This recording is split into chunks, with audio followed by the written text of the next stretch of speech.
আজকে আমি খাসির মাংস রান্না করব। এদিকে আমি তেল দিয়েছি আর দিয়েছি পেঁয়াজ, এখন দিয়েছি তেজপাতা, দারচিনি, এলাচ, লং দিয়ে দিলাম। আমার মশলাটা হইলে তারপরে আমি দিয়ে দিব আদা রসুন বাটা আর হয়েছে কাঁচা জিরা, জয়ফল ঝুটি বাটা দিয়ে দিলাম।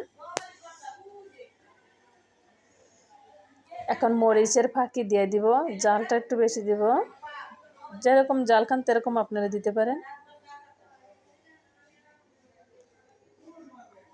এখন দিয়ে দিব হলুদের পাখি,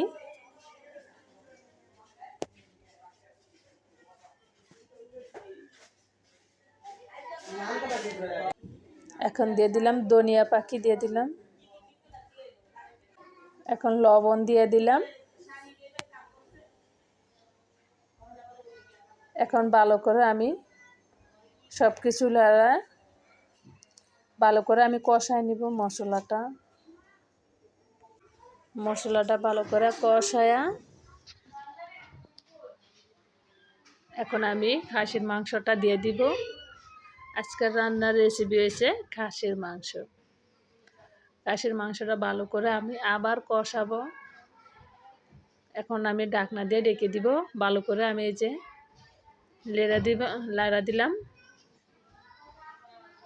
এখন ঢাকনা দিয়ে ডেকে দিলাম, আবার ঢাকনা খুলে আবার একটু লাড়া দিলাম, আবার ভালো করে কষায় আবার ঢাকনা দিয়ে ডেকে দিব। এখন আবার আমি একটু লাড়া দিয়ে এখন আলু দিয়ে দিলাম।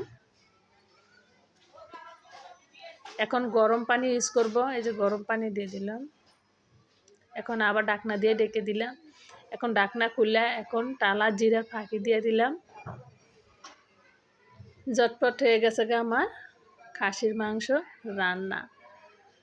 খাসির মাংস খেতে কিন্তু অনেক ভালো লাগে, জানি না কার থেকে কীরকম ভালো লাগে, আমার থেকে অনেক ভালো লাগে। মাশাআল্লাহ, অনেক সুন্দর রেসিপি। ভিডিওটা কেমন লাগছে সবাই লাইক দিবেন, শেয়ার করবেন, কমেন্ট করে জানাবেন, বেশি বেশি করে শেয়ার করবেন, সাবস্ক্রাইব করতে কিন্তু ভুলবেন না। আসসালামু